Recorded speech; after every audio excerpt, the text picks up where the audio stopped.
I opened the door to my lavish birthday party, only to see everyone cheering and clapping as my wife's rich CEO proposes to her.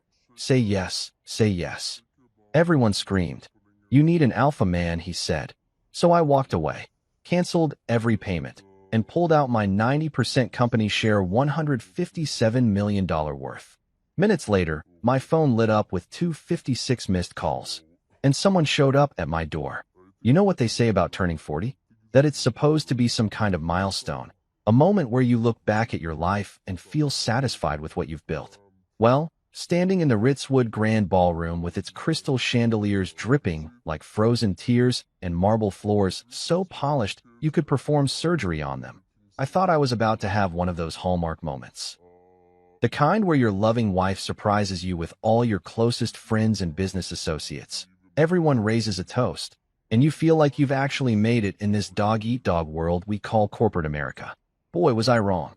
Like, spectacularly, catastrophically, should have seen it coming from orbit wrong. The evening started innocently enough. Clarraine had been acting mysterious for weeks, whispering into her phone in that breathy way she does when she's planning something elaborate. I figured she was organizing another one of her over-the-top social events. The woman could turn a trip to Starbucks into a production worthy of Broadway. But hey, after 15 years of marriage, you learn to appreciate the effort, even when it comes with a price tag that could feed a small village for a month. I'd even brought her a gift tonight. A diamond necklace that cost more than most people's cars, wrapped in Tiffany blue with a card that read something embarrassingly sappy about how she made every day worth celebrating. Real Lifetime movie stuff, but I meant every word. That's the thing about being married to someone for a decade and a half. You start to believe in the fairy tale, even when the fairy tale costs you a fortune in designer gowns and spa weekends in the Hamptons. The ballroom was packed with faces I recognized from the tech world. Investors, board members, employees from Clarigen Technologies, the company I'd built from the ground up with nothing but my grandmother's inheritance and more sleepless nights than I care to count. Everyone was dressed to the nines, champagne glasses glittering under those ridiculous chandeliers, conversations buzzing with the kind of energy that only comes from an open bar and expensive hors d'oeuvres. But something felt off. Call it intuition, call it paranoia, call it the same gut instinct that had helped me turn a garage startup into a $157 million empire. But the crowd wasn't looking at me. Hell, half of them weren't even acknowledging I existed, which is pretty impressive considering it was supposedly my birthday party. Instead, they were all facing the center of the ballroom like they were watching some kind of performance. That's when I saw him. Victor Langford, Clarraine CEO at the company I'd foolishly let her run while I focused on the technical side. The guy was everything I wasn't. Tall, broad-shouldered, with the kind of jaw that looks like it was chiseled by Michelangelo himself. He had that whole alpha male thing going on that makes middle-aged women swoon and makes guys like me feel like we should be checking our stock portfolios for reassurance. But it wasn't Victor's presence that made my blood run cold. It was his position. The bastard was down on one knee, holding up a diamond ring the size of a small planet, and the crowd, my crowd, at my birthday party, was chanting like they were at a freaking football game. Say yes, they shouted, their voices echoing off the marble walls like some kind of twisted prayer. And there was Clarraine, standing over him with this expression I'd never seen before. It wasn't surprise, wasn't shock, wasn't even confusion. It was pure, radiant joy, the kind of happiness that only comes from getting exactly what you've been wanting for a very long time. She looked like a woman who'd been waiting her whole life for this moment. And that's when it hit me. She had been waiting. This wasn't some spontaneous romantic gesture. This was a carefully orchestrated performance. And I was the only one who hadn't gotten the script. Victor looked up at her with that smug grin he usually reserved for board meetings where he'd managed to increase his budget by another few million. You need an alpha man, he said, loud enough for everyone to hear. The crowd laughed like it was the punchline to some inside joke I wasn't in on. Which, apparently, I wasn't. I stood there holding my gift like an idiot, watching my wife of 15 years beam down at another man like he'd just offered her the moon on a silver platter. The worst part wasn't even the public humiliation, though that stung like hell. The worst part was realizing that this moment felt rehearsed, like they'd practiced it in front of a mirror. When she whispered yes, in that breathy, theatrical way she used when she wanted to sound spontaneous.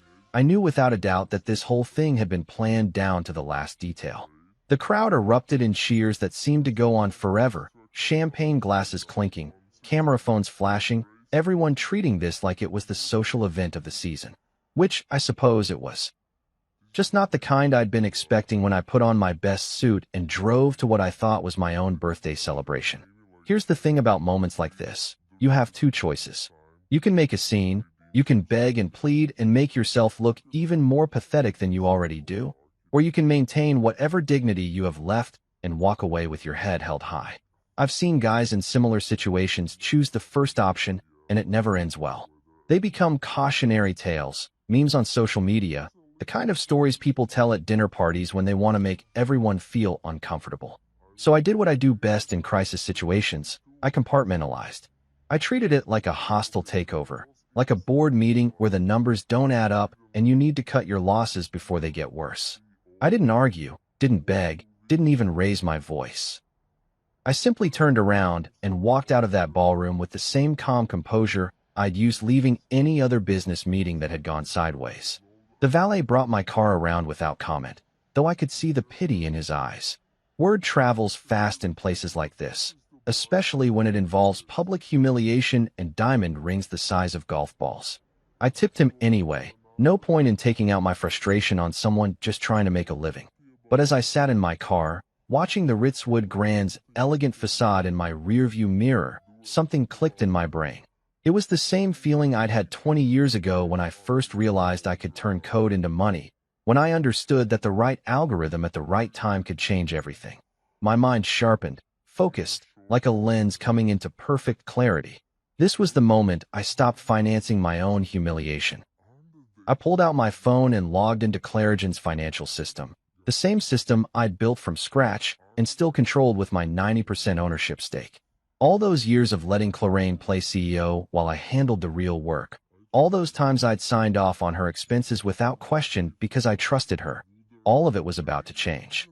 My finger hovered over the screen, over the controls that would freeze every account, halt every transaction, lock down every aspect of the company's financial operations. $157 million in assets. All of it traced back to patents I'd filed, algorithms I'd created, and investments I'd made with my own money and my grandmother's inheritance. One click, and everything would freeze. One click, and the party would be over for real. You know what's funny about revenge? Everyone thinks it's this hot, impulsive thing. Like you're supposed to go off half-cocked, making dramatic gestures and burning bridges while screaming about justice. But real revenge, the kind that actually works, is cold as a Minnesota winter and twice as calculated. It's paperwork, not pyrotechnics. And right now, sitting in my home office at 3 in the morning, I was about to serve up a dish that had been 20 years in the making. My office is the one room in this penthouse that Clarraine never got her perfectly manicured hands on. While she was busy turning the rest of our home into some kind of interior design magazine fever dream. All white marble and gold accents that screamed, "Look how much money we have." I kept this space exactly how I wanted it. Dark mahogany walls, leather chairs that actually looked lived in, and bookshelves filled with technical manuals instead of the decorative nonsense she favored. No crystal vases, no abstract art that cost more than most people's mortgages, just a place where a man could think without feeling like he was living in a museum. The wall safe sat behind a painting of my grandmother, the only family portrait Clarraine couldn't convince me to replace with something more contemporary. Grandma Rose would have taken one look at tonight's circus and laughed until her teeth fell out. She always said that fancy people were just regular people wearing expensive masks, and boy, was she right about that. The woman who taught me that real wealth comes from owning things that matter, not from looking like you do. The safe opened with a satisfying click, revealing the black folder I hadn't touched in months. Foundations, I'd labeled it, because that's what it contained. The bedrock of everything I'd built. The paper trail that proved beyond any shadow of doubt who really owned what in this little empire of mine. Clarraine might have been the face of Clarigen Technologies, the one giving interviews to tech magazines and posing for Forbes covers, but ownership? That was a completely different story. I spread the documents across my desk like a lawyer preparing for the trial of the century. The original incorporation papers, filed 23 years ago when I was still young enough to believe that hard work automatically led to success and naive enough to think that people wouldn't try to steal what you'd earned. My signature, clear as day, claiming 90% ownership. Victor's name was nowhere to be found. Hell, the guy was probably still in college, learning how to charm his way through business school, while I was pulling all-nighters writing the code that would eventually make us all rich. Then came the patent filings, page after page of them, each one representing months of work, breakthrough moments that came at 2 in the morning when everyone else was sleeping. The emotion recognition algorithms that made our AI so damn good at understanding human behavior. The data compression techniques that let us process information faster than anyone else in the industry. The security protocols that kept our clients' information safer than Fort Knox. Every single one filed under my name. Every single one funded with money I'd earned or inherited. And there it was, the paper that told the real story, the transfer documentation showing how I'd seeded the company with my life savings and my grandmother's inheritance. $200,000 that represented every penny I had in the world, plus another $300,000 from the woman who'd raised me after my parents decided that raising a kid was too much work. $500,000 that turned into $157 million over 2 decades of smart decisions, brutal work schedules, and the kind of calculated risks that keep you awake at night wondering if you've just bet everything on the wrong horse. Clarraine had contributed exactly $0 to the initial investment. Her name appeared on the incorporation papers as a 10% shareholder, a wedding gift I'd given her when we got married because I was young and stupid and thought that love meant sharing everything. Victor, the man currently wearing my wife's engagement ring, had contributed nothing but a business school degree and the kind of smooth-talking confidence that impresses people who don't know the difference between actual leadership and expensive haircuts. But here's the beautiful thing about legal documents. They don't give a damn about your feelings. They don't care if you've been humiliated in front of 200 people. Don't care if your wife is currently celebrating her engagement to another man. Don't care if you feel like your entire life has been turned into some kind of reality TV show. They just state facts, cold and clear and absolutely indisputable. I own 90% of a company worth $157 million. Victor owned 0%. Clarraine owned 10% that was looking more and more like collateral for what I was about to do to both of them. Time to put those facts to work. The first call I made was to our bank, using the emergency line that comes with having 8 figures in various accounts. Amazing how quickly they pick up when you're calling about freezing that much money. Mr. Monroe, the night manager said, and I could practically hear him sitting up straighter. How can we assist you this evening? I need to freeze all corporate accounts for Clarigen Technologies, effective immediately, I said, keeping my voice as calm as if I were ordering a sandwich. Security concern. Potential fraud. Of course, sir. May I ask? You may not. I cut him off. This is under my authority as majority shareholder and chief financial officer. The paperwork will be on your desk in the morning. Next came the credit cards. Corporate accounts that had been funding Clarraine's lifestyle for years. Private jets to wine country, shopping trips to Milan, spa weekends that cost more than most people's annual salaries. Every single one frozen with a phone call. Let's see how quickly Victor's alpha male routine holds up when his new fiancée can't afford her morning latte without asking daddy for an allowance. The luxury trips were next. That weekend in Napa they'd been planning. The one where I wasn't invited because I was supposedly too focused on work to appreciate the finer things. Cancelled. The reservations at Le Bernardin for their celebration dinner? Gone. The suite at the plaza they'd booked for their engagement weekend? Available for someone else to enjoy. But the real masterpiece was freezing the payroll system. Not the employees' salaries. I'm not a monster, and the people actually doing the work deserve to get paid.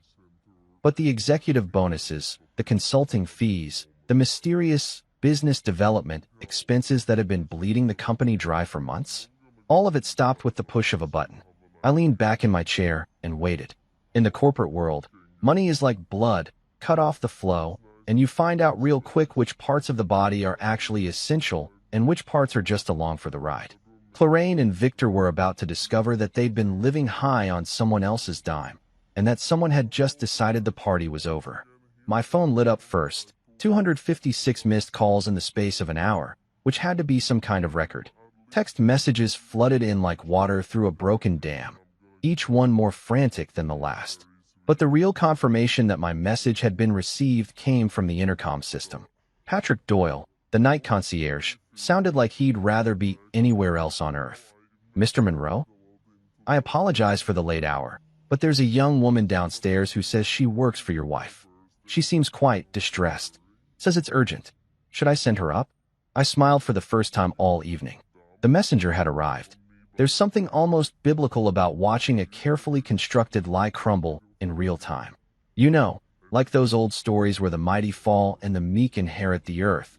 Except in this version, the mighty are wearing designer dresses, and the inheritance is a tech company worth 9 figures.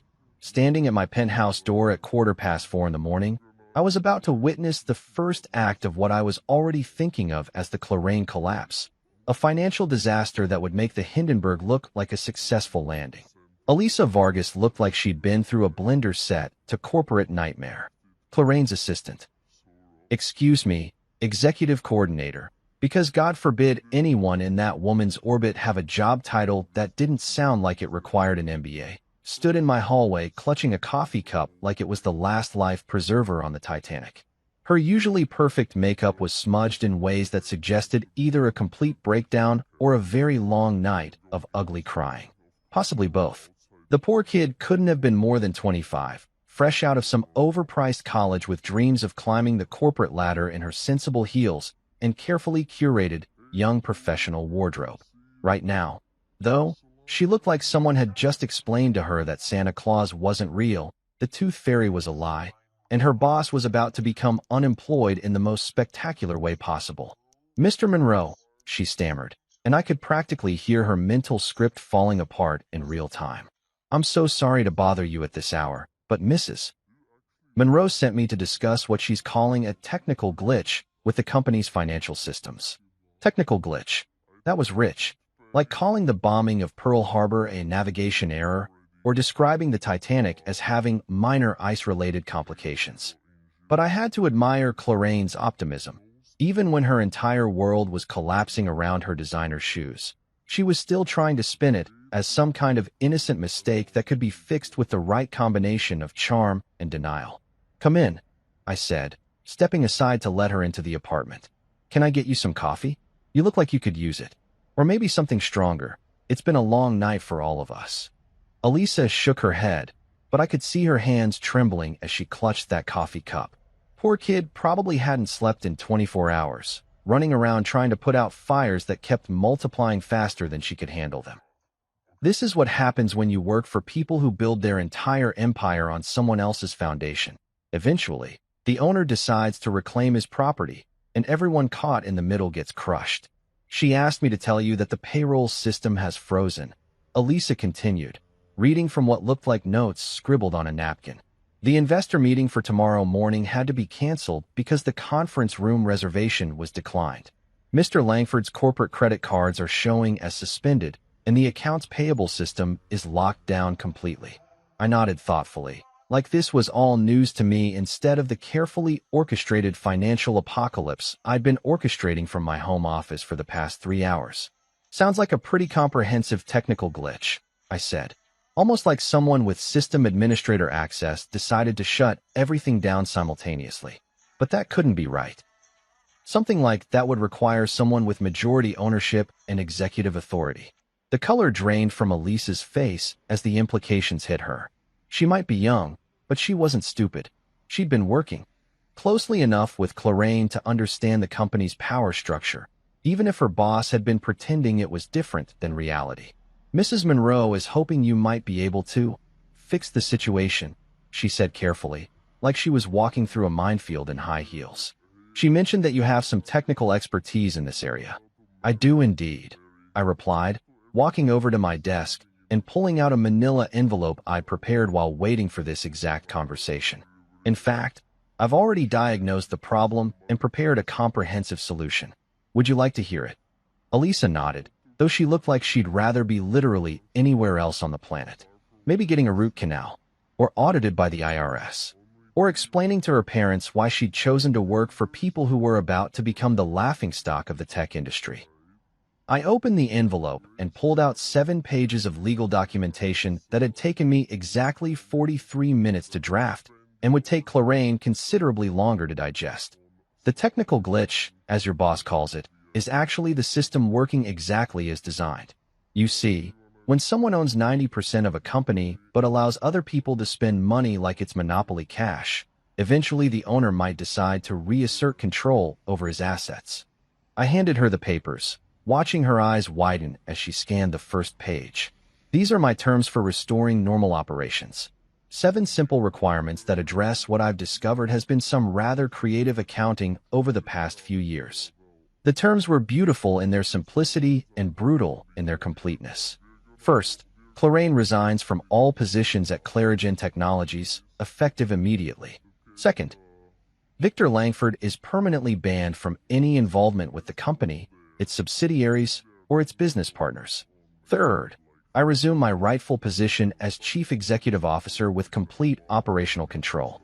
Fourth, implementation of a $157 million repayment plan to recover funds that had been, let's call them, misallocated over the years. Fifth, a public statement acknowledging the true ownership structure and my role as founder and majority shareholder. Sixth, immediate termination of all lifestyle privileges funded through corporate accounts. And seventh, a comprehensive non-disclosure agreement that would make sure this little family drama stayed out of the tabloids. She has 24 hours to review and sign. I continued, watching Elisa's face cycle through about 15 different expressions as she processed each clause. After that, we move from the friendly resolution phase to the let the lawyers sort it out phase, which tends to be considerably more expensive for everyone involved.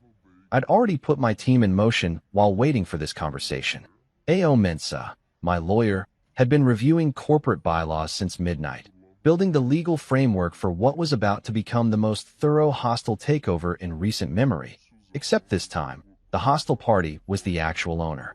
Riya Patel, head of security, was conducting a full audit of financial irregularities that would make a forensic accountant weep with joy.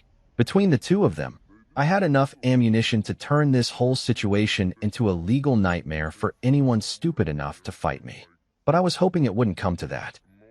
Despite everything that had happened tonight, despite the humiliation and the betrayal and the sheer audacity of thinking they could steal my company while I watched, I still wanted this to end with signatures on paper instead of subpoenas and depositions. Elisa clutched the envelope like it contained live explosives, which in a way, it did. What should I tell her? She asked, her voice barely above a whisper. I smiled, and for the first time in hours, it felt genuine.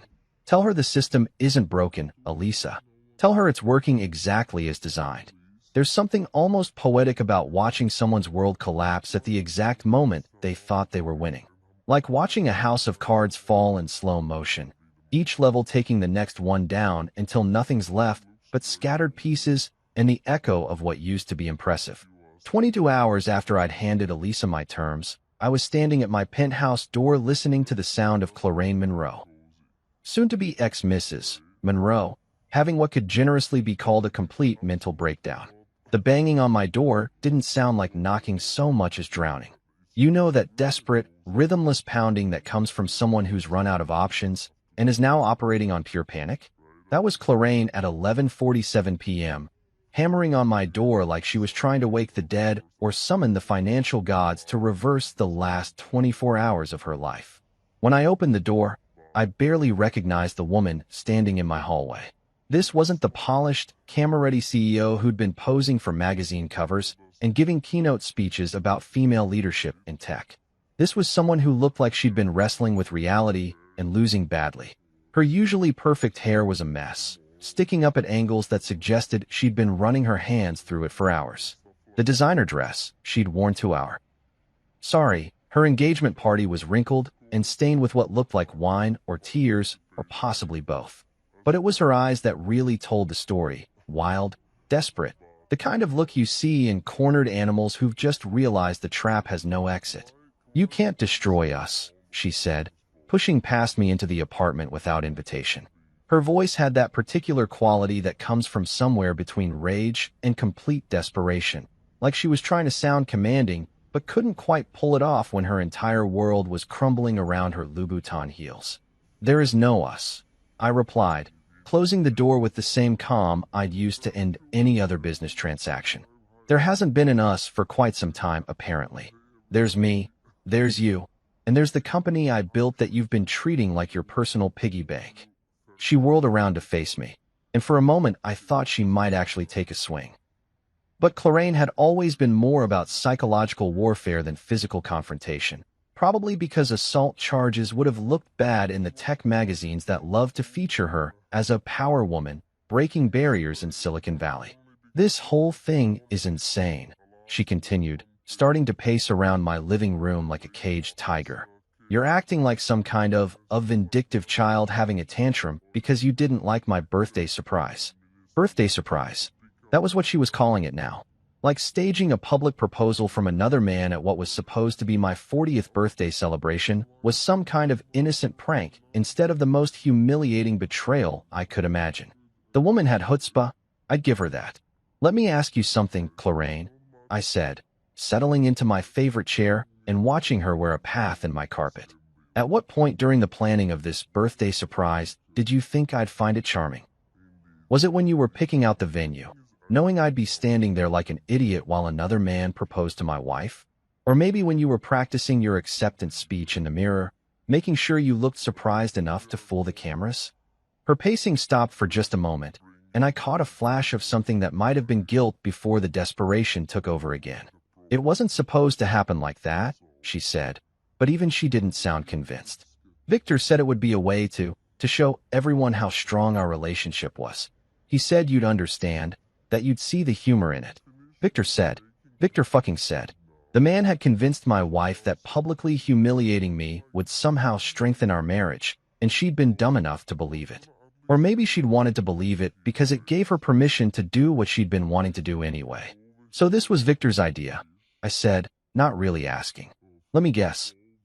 He told you that real alpha males don't get threatened by a little friendly competition, that confident men would see the whole thing as entertainment, that I'd probably laugh and buy everyone a round of drinks." The look on her face told me I'd hit the bullseye.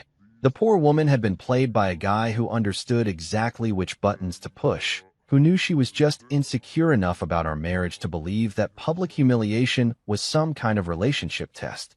"He said," she started, then trailed off, probably realizing how pathetic it was going to sound when she said it out loud. "He said what, Clarraine? That this would prove I really loved you? That if I could handle watching him put a ring on your finger in front of 200 people, it would show everyone what a secure, modern marriage we had?" I laughed, and it sounded bitter even to me. "Or did he tell you that I'd be so desperate to prove myself that I'd start throwing even more money around? Maybe give him a bigger budget or a corner office with a better view?" She collapsed onto my Italian leather sofa, the one piece of furniture we'd actually picked out together, back when we still talked about we and us and our future. Watching her break down on that couch felt like some kind of cosmic irony, like the universe had a sense of humor about these things.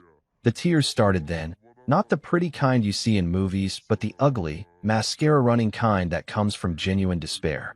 "I'll sign your papers," she whispered, her voice so small I almost felt sorry for her.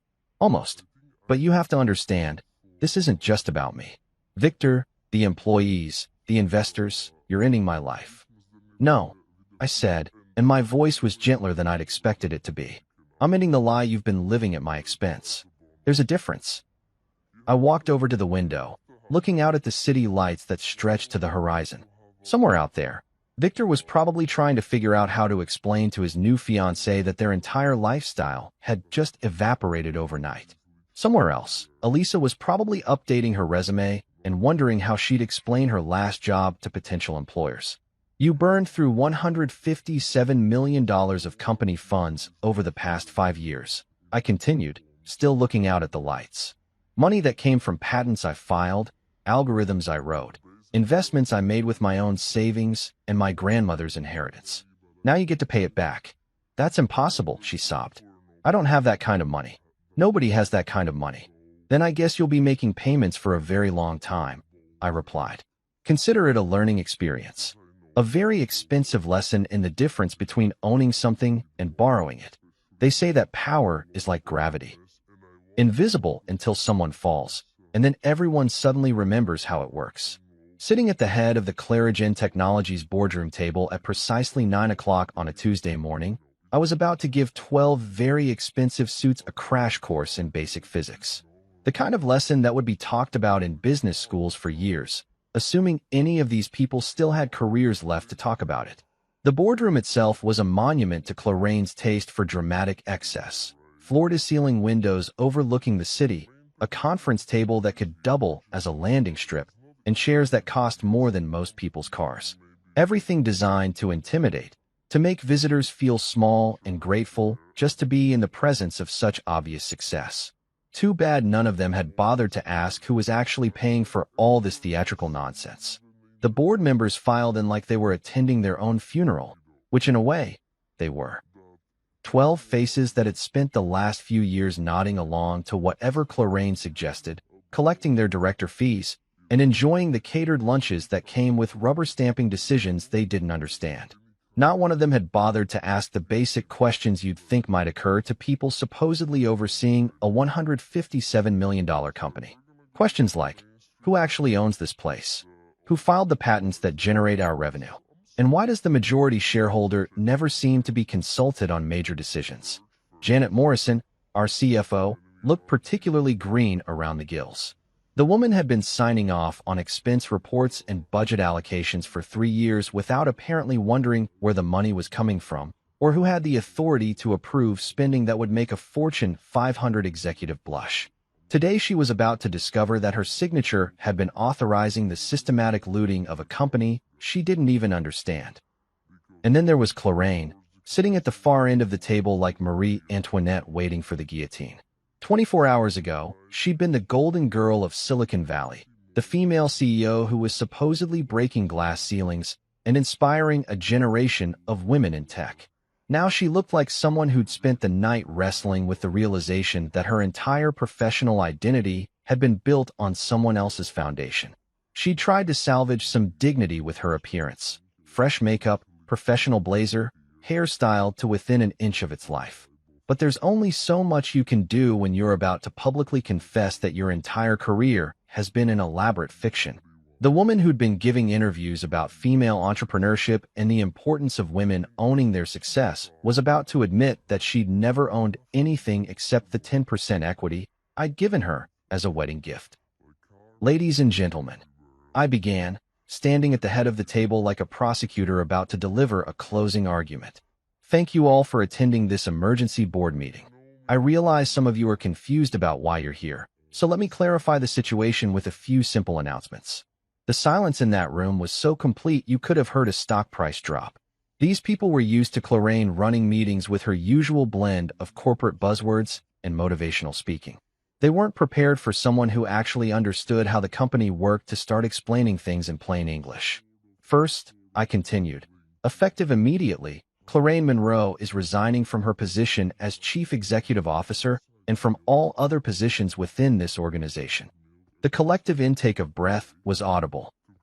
12 faces turned toward Cloraine like they were expecting her to stand up and explain that this was some kind of joke, that the woman they'd been treating as their leader for the past 5 years wasn't actually about to disappear from their professional lives. Second, I am resuming my position as Chief Executive Officer and assuming the newly created role of Financial Oversight Director, with full veto power over all expenditures exceeding $5,000. Janet Morrison's face went from green to white so fast I thought she might actually faint.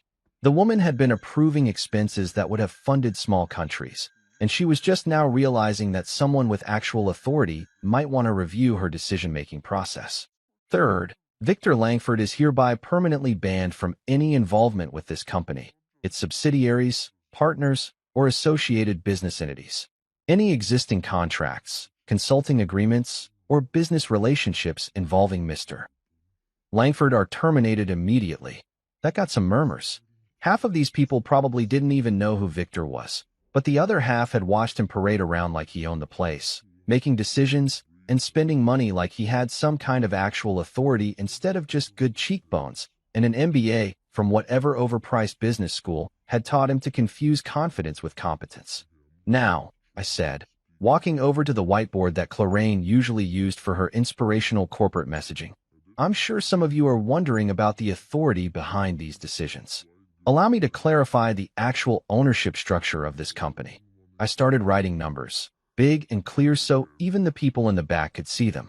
90% ownership, myself. 10% ownership, Clarraine Monroe. 0% ownership, everyone else in this room, including our recently departed Mr. Langford. The math was simple, but I could see their brains struggling to process it. For years, they'd been operating under the assumption that Clarraine was the driving force behind Clarigen Technologies, that she was some kind of visionary entrepreneur who'd built this empire through sheer force of will and feminine empowerment. The idea that she'd been essentially an employee with a fancy title was apparently too much for some of them to handle. But wait, I continued, moving to the next section of the whiteboard. There's more. Let's talk about where our revenue actually comes from. I started listing patents, algorithms, and proprietary technologies, each one followed by a filing date and my signature. 23 patents in total, generating approximately $89 million in annual licensing fees. Every single one developed by me, filed by me, owned by me. The technology that made Clarigen profitable enough to fund Clarraine's lifestyle and Victor's consulting fees had been created by the guy they'd apparently forgotten was still around. And just for fun, I said, adding up the numbers with the kind of theatrical flourish Clarraine usually reserved for her TED Talks. Let's review Mrs. Monroe's contributions to the company's intellectual property portfolio over the past 5 years. I wrote a big, beautiful 0 on the whiteboard. Her contributions to our patent revenue. Another 0. Her contributions to our core algorithms. 0 again. Her personal investment in the company's initial funding. 0, 0, 0. By now, Clarraine looked like she wanted to disappear through the floor, but she'd already agreed to this part of my terms. The public acknowledgement, the confession that would set the record straight after years of letting people believe a carefully constructed fiction. She stood up slowly, pulled out a prepared statement, and began reading in the kind of flat, defeated voice usually reserved for prisoners confessing to crimes. I want to clarify for the record that my husband was always the founder, chief architect, and majority owner of Clarigen Technologies. While I have served as CEO, all core technologies, patents, and intellectual property were developed by him. The company's success is primarily due to his innovations and business acumen. The board stared at her like she'd just announced that gravity was optional and the Earth was actually flat. Years of assumptions, crashing down in a single paragraph. Janet Morrison finally found her voice, though it came out as barely a whisper. What about her 10% equity stake? I smiled, and this time it felt genuinely warm. Collateral for her $157 million debt. You know what they say about following the money? That it always leads you somewhere interesting, usually somewhere the people spending it really don't want you to go. Well, after 24 hours of my crack team digging through Clarigen's financial records like forensic archaeologists excavating a crime scene, interesting was turning out to be the understatement of the century. What we were uncovering wasn't just creative accounting. It was a masterclass in corporate fraud that would have made Bernie Madoff take notes. My war room had been set up in the executive conference room, the one with the good coffee machine and the windows that looked out over the city like we were planning the D-Day invasion. Which, in a way, we were. Except instead of liberating Europe, we were liberating my company from the parasites who'd been treating it like their personal ATM for the better part of 5 years. Rhea Patel, my head of security, had the kind of smile that usually preceded someone's career ending in handcuffs. She'd spread vendor contracts across the table like a card shark revealing a royal flush. Except in this case, the royal flush was 2 completely fabricated shell companies that had been billing Clarigen for services that existed only in someone's imagination. So here's what we've got, Rhea said, pointing to a stack of invoices thick enough to use as a doorstop. Synergy Solutions LLC and Dynamic Business Consulting Incorporated, both companies allegedly providing strategic advisory services and operational optimization consulting. Both companies billing us approximately $30,000 per month for the past 3 years. Let me guess, I said, already knowing where this was going. Neither company actually exists.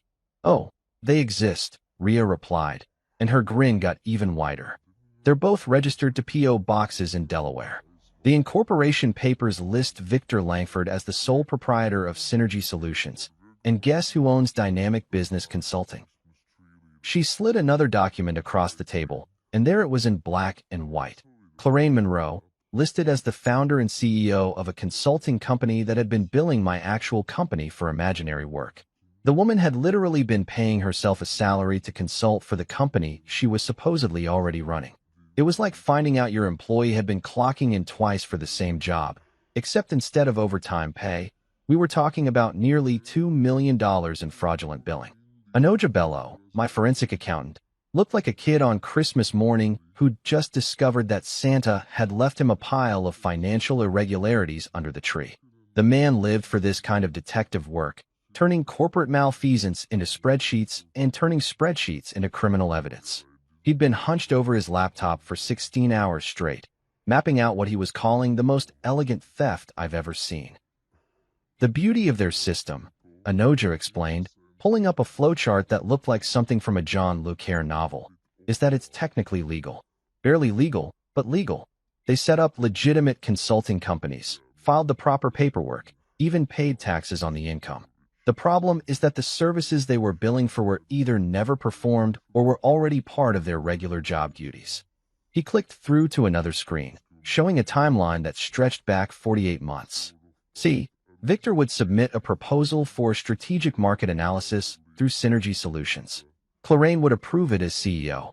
Then Dynamic Business Consulting would bill for implementation oversight of the same project. It's like paying two different companies to watch each other work, except both companies were owned by the same people who were approving the contracts. Luis Herrera, our HR director, had been conducting what he diplomatically called informal interviews with staff members, which was corporate speak for finding out who knew what and when they knew it. Luis had the kind of face that made people want to confess things, probably because he looked like everyone's favorite uncle, the one who'd keep your secrets but also make sure you learned from your mistakes. Most of the staff had no idea, Luis reported, flipping through a notebook filled with what looked like the testimonies of witnesses at a very white-collar crime scene. But a few of the senior people mentioned feeling uncomfortable about some of the consulting contracts. Sarah in accounting said she'd questioned several invoices, but was told by Clarraine that these were board-approved strategic initiatives that were above her pay grade to understand. Translation, I said. They were using corporate hierarchy to shut down anyone who asked awkward questions about where the money was going. Exactly. And here's the kicker. Luis flipped to another page. 3 different employees mentioned seeing Victor and Clarraine working on proposals together, but when the invoices came through, they were always from his consulting company for work he was supposedly doing independently. But the real smoking gun came from Ria's deep dive into the corporate email system. She'd found what she was calling the conspiracy thread, a series of emails that had been buried so deep in subfolders that it took specialized software to excavate them. The subject line alone was enough to make my blood boil. Birthday surprise. Optics plus leverage. This is where it gets really ugly, Ria said, pulling up the email chain on the main screen. The thread starts 6 months ago, between Clarraine, Victor, and someone named Harper North, who appears to be some kind of PR consultant specializing in what she calls viral corporate events. The first email was from Clarraine. V. Talk to Harper about your idea. She thinks a public proposal could generate significant media buzz for both of us. Could position me as the successful woman who chose love over a stagnant marriage. Thoughts? Victor's response was even worse. See, Harper's right about the optics. Your husband's been invisible in the company narrative for too long. Public proposal shows you're the one with real options, real power. Makes you look like the prize everyone wants. Plus, the humiliation factor should motivate him to prove himself financially. Win-win. They engineered the whole thing, I said, reading through emails that laid out the plan in excruciating detail. The venue, the timing, even the crowd's reaction. They choreographed my public humiliation like it was a fucking Broadway show. Harper North's contributions were the most professional and somehow the most disgusting. She'd treated my marriage like a marketing campaign, complete with target demographics and expected social media engagement. The key, she'd written in one email, is making sure the husband looks like the obvious loser in the scenario. Older, less charismatic, clearly out of his league. The contrast will make Victor look even more alpha and Clarraine look even more desirable. There were spreadsheets projecting media coverage, mock-ups of social media posts, even a timeline for follow-up interviews where Clarraine would talk about finding the courage to choose happiness, and Victor would discuss what real leadership looks like in modern relationships. They'd turn my 40th birthday into a corporate strategy session, my marriage into a publicity stunt, and my humiliation into a carefully calculated business decision designed to increase their personal brands while positioning me as the pathetic loser who couldn't hold onto his successful wife. Forward everything to AO, I said, feeling a cold anger settle into my chest like ice water. Every email, every contract, every fraudulent invoice. This just stopped being about money. Ria's smile turned predatory. Already done. Your lawyer says this moves us from hostile takeover territory into criminal conspiracy territory.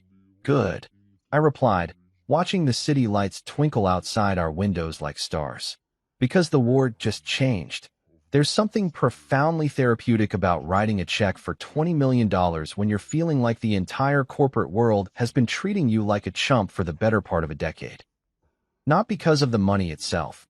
Though let's be honest, having enough cash to casually invest 8 figures does wonders for your sense of perspective, but because of what that check represents.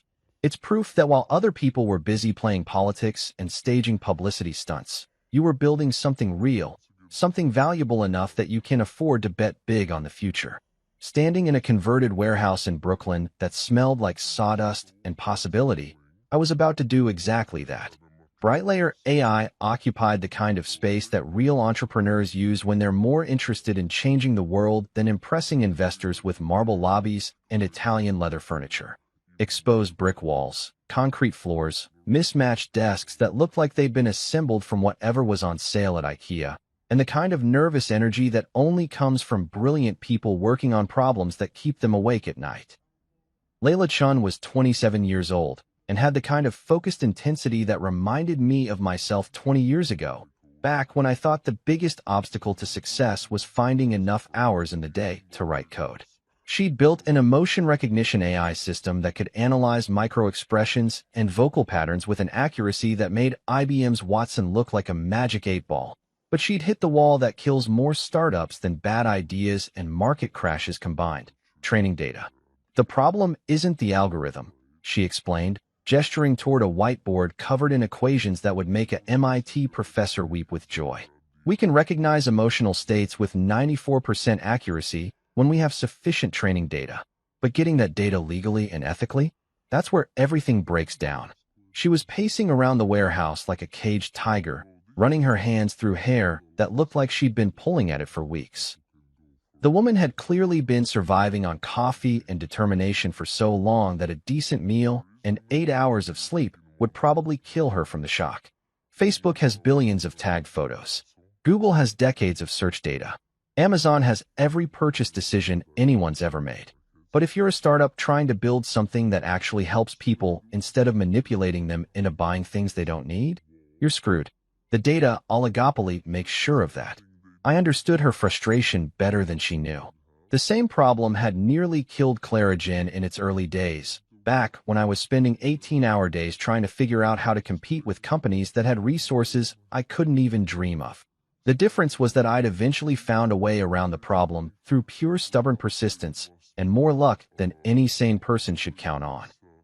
Layla was just as smart as I'd been, probably smarter, but she was hitting the same wall at a time when the big tech companies had made that wall even higher. What if I told you? I said, pulling out my checkbook with the kind of casual confidence that only comes from having survived your own corporate apocalypse. That training data doesn't have to be your problem anymore. Her pacing stopped so abruptly, I thought she might have actually frozen mid-step. I'm sorry, what? $20 million. I continued, writing out the amount in my neat, careful handwriting. 40% equity, board seat, and enough funding to acquire all the training data you need through legitimate partnerships instead of trying to scrape together free samples. I tore off the check and held it out to her, watching her face cycle through about 15 different expressions as she processed what was happening. This was the moment that separated real entrepreneurs from people who just talked about changing the world. Some people would hesitate, worry about giving up control, spend weeks negotiating terms, and trying to squeeze every advantage out of the deal.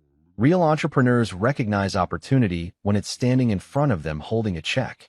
Layla grabbed the check like it might evaporate if she didn't move fast enough. Are you serious right now?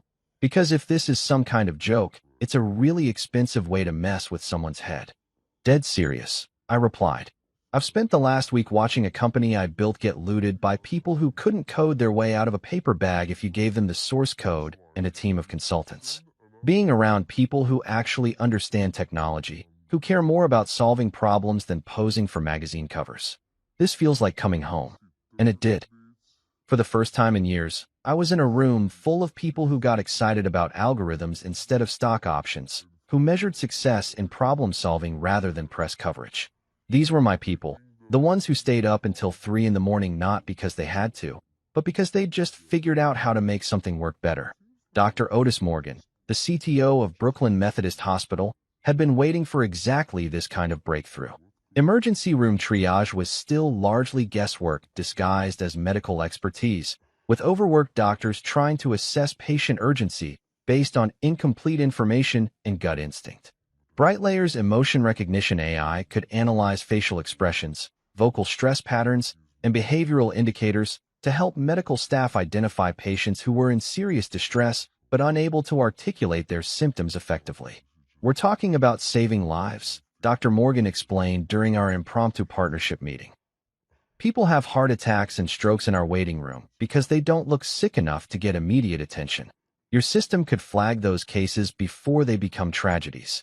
The pilot program we outlined would put BrightLayer's AI into 3 emergency departments across Brooklyn, analyzing patient interactions in real time and alerting medical staff when someone showed signs of severe distress that weren't obvious to human observation. It was exactly the kind of meaningful application that made all the technical challenges worth solving. Jules Tanaka, one of Layla's developers, exemplified everything I'd been missing at Clarigen. The kid was maybe 24 years old, so shy that making eye contact seemed physically painful for him. But when he sat down at his computer at 3 in the morning to fix a critical bug in the emotion mapping algorithm, magic happened. Not the corporate magic of good PR and strategic partnerships, but real magic. The kind where broken code becomes elegant solutions and theoretical problems become practical applications. Watching Jules' work reminded me why I'd fallen in love with technology in the first place. There's something pure about good code, something honest that you can't fake or spin or market your way around. Either the algorithm works or it doesn't. Either the system solves the problem or it fails. No amount of charisma or corporate buzzwords can make bad code perform better, and no amount of politics can make an elegant solution less beautiful. As I was leaving the warehouse, feeling more energized than I had in months, my phone buzzed with a text from Clarigen. Just 2 words, draft ready. Time to finish what we'd started. There's something deeply satisfying about watching someone try to spin their way out of the truth, especially when you're the one holding all the facts and they're holding nothing but a handful of corporate buzzwords and wishful thinking. Sitting across from Clarigen at Café Solstice, a deliberately unremarkable coffee shop in Midtown that wouldn't attract paparazzi or tech bloggers looking for their next viral moment, I was about to witness the final death throes of a public relations strategy that had been doomed from the moment someone decided to turn my birthday party into a reality TV show. The cafe was exactly what I'd wanted for this conversation.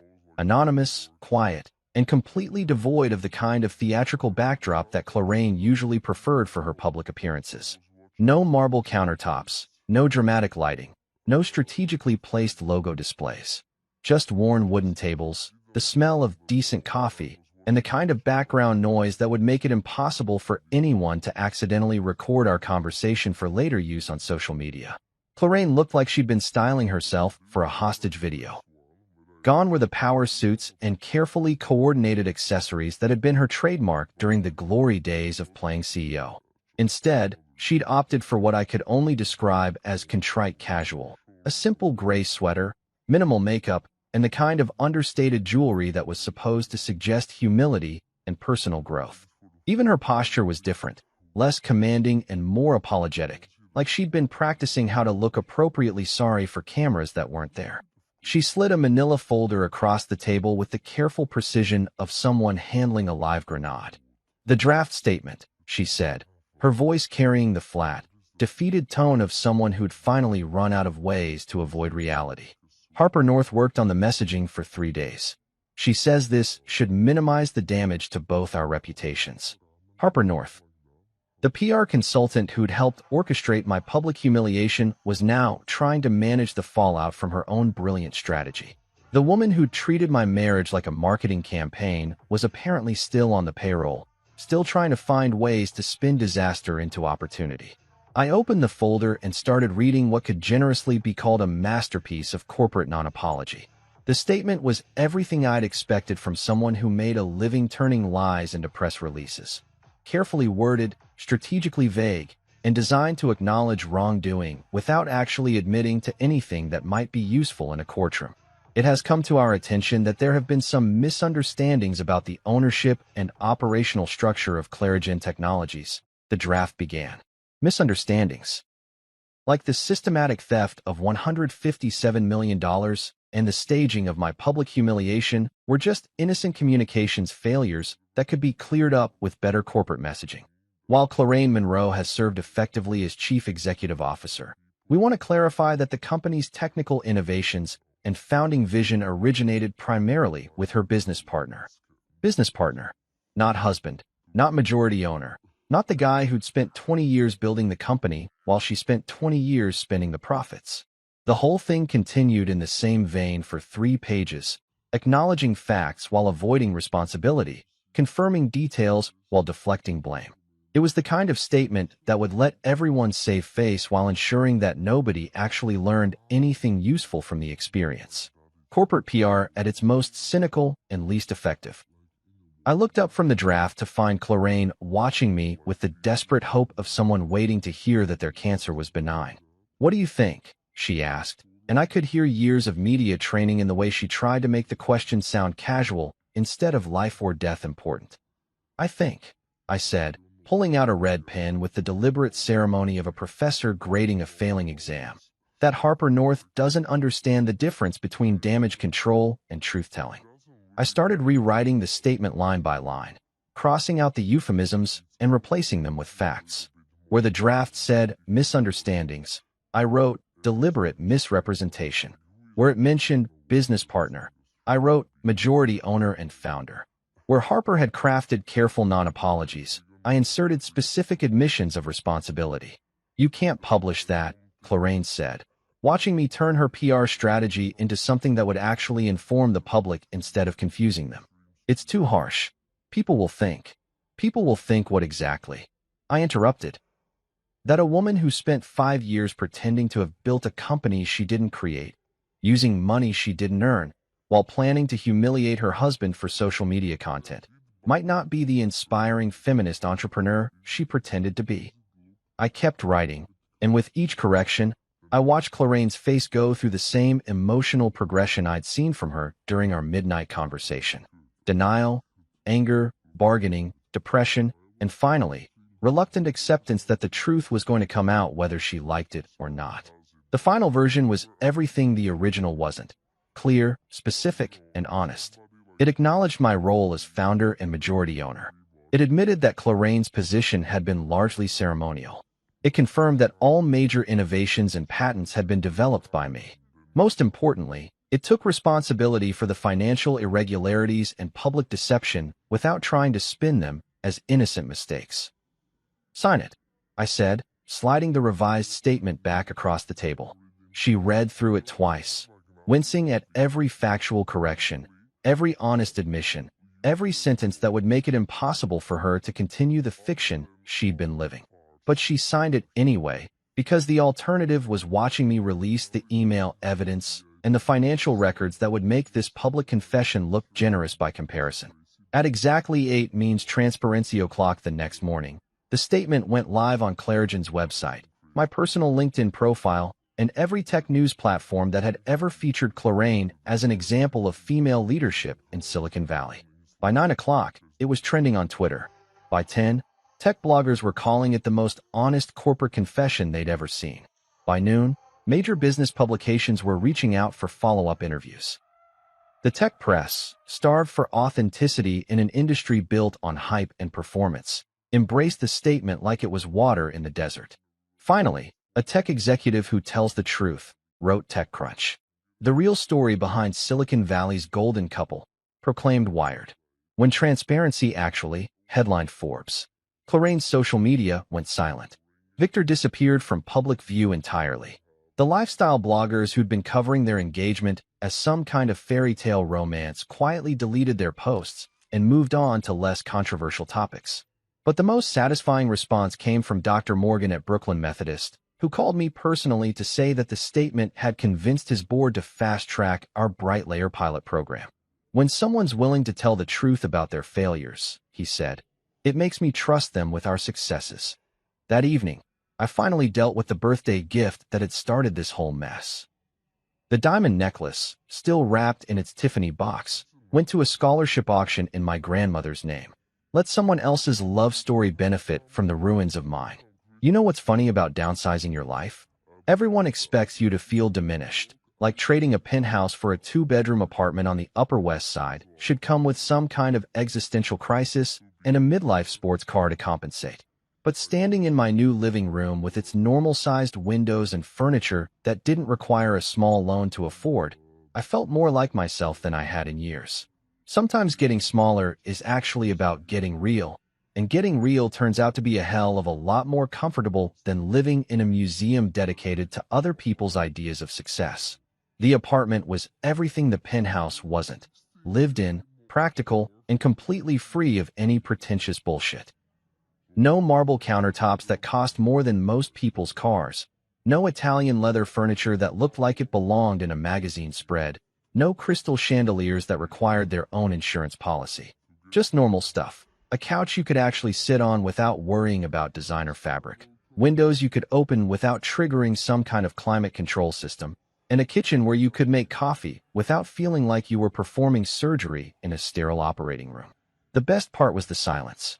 Not the oppressive silence of a place so expensive that even the air felt intimidating, but the comfortable silence of a space where you could think without wondering who was watching or what impression you were supposed to be making.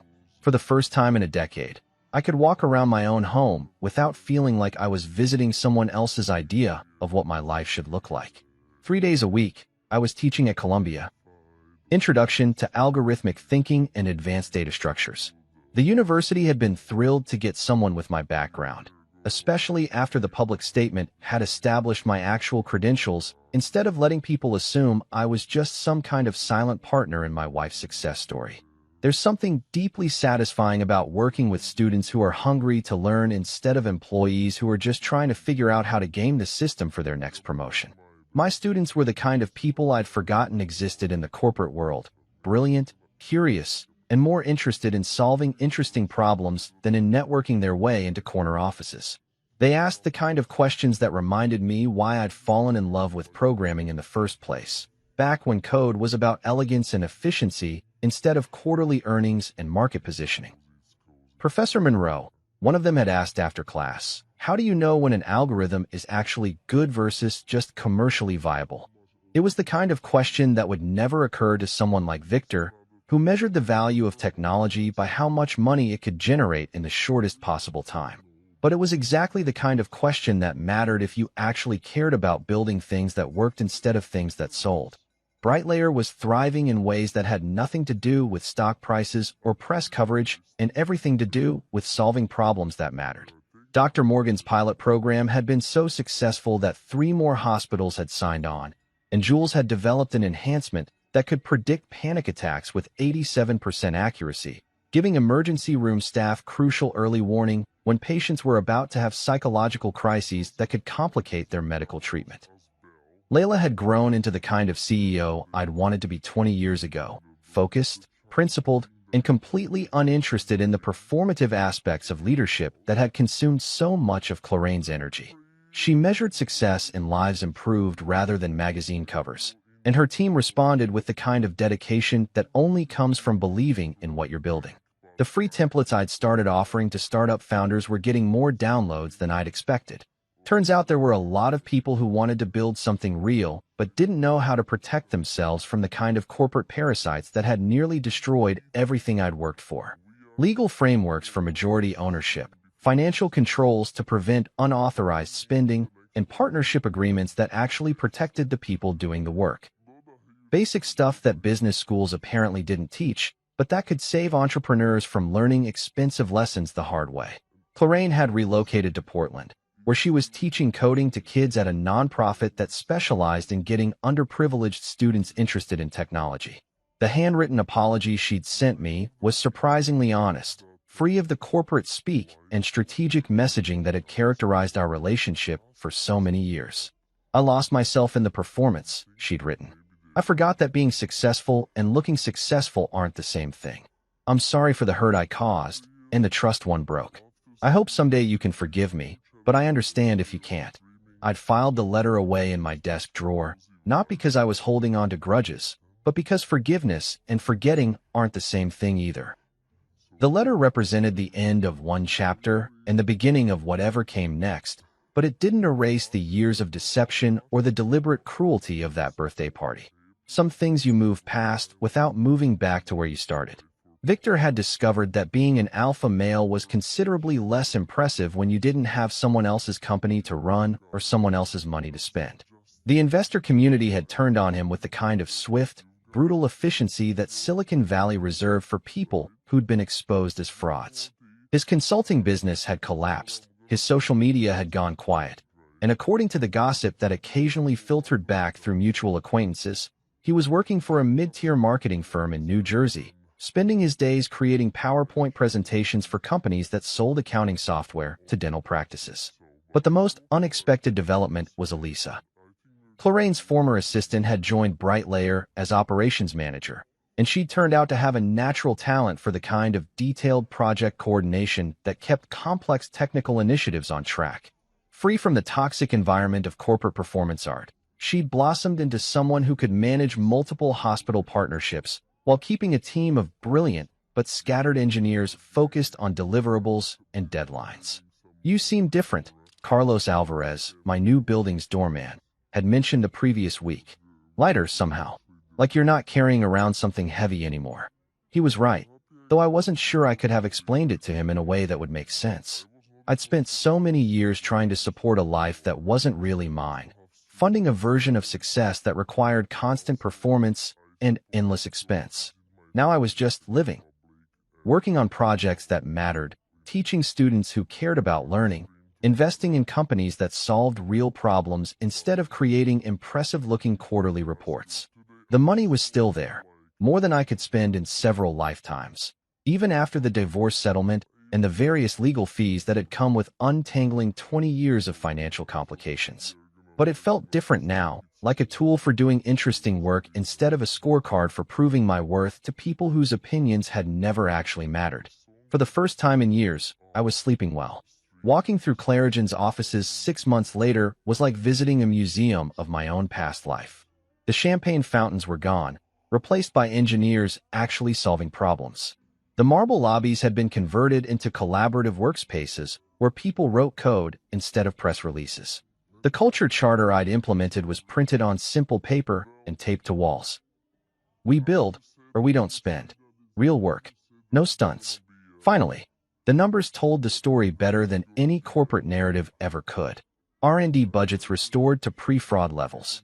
2 major patents filed in the last quarter alone. Employee satisfaction scores that actually meant something because we'd stopped paying consultants to fabricate them. Profit margins that reflected actual productivity instead of creative accounting. But the real victory wasn't happening in boardrooms or balance sheets. It was happening 60 blocks away in Brooklyn, where BrightLayer's emotion recognition AI was saving lives in emergency rooms. Dr. Morgan's latest report showed a 37% improvement in critical case identification, which translated to real people going home to their families instead of becoming statistics. Jules had developed a new module that could detect early signs of sepsis through microexpression analysis, giving doctors precious additional time to intervene before patients crashed. Layla's team was expanding to pediatric applications, helping identify children who couldn't verbalize their pain. Purpose, not performance. I'd found my park bench ritual, Central Park, every Sunday morning, phones silenced, just watching the world wake up. Joggers, dog walkers, families pushing strollers toward another ordinary day of living their actual lives instead of performing them for audiences that didn't matter. The war was over, not because I'd destroyed my enemies, but because I'd remembered who I actually was underneath all the corporate theater. Clarraine was rebuilding her life around teaching kids to code. Victor was learning what real work felt like, and I was finally free to build things that mattered instead of funding other people's fantasies. Success, I'd realized, wasn't a room full of applause from people who'd forget your name the moment the check stopped clearing. It wasn't magazine covers or keynote speeches or diamond rings presented at other people's birthday parties. Success was code that solved real problems. Students who left class excited about algorithms. Companies that created value instead of extracting it. Sleeping well because your work mattered to people who mattered. I'd spent 20 years thinking that having everything meant owning everything.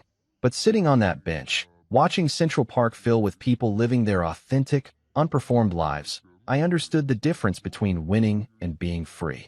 The city stretched out in front of me, full of problems that needed solving and people smart enough to solve them. Somewhere out there, another 20-something was writing code in a coffee shop. Another startup was choosing substance over spectacle. Another entrepreneur was learning that real wealth comes from building things that last. I once thought success was a room full of applause. Now I know it's a life where no one is performing and the work still shines. That's my win.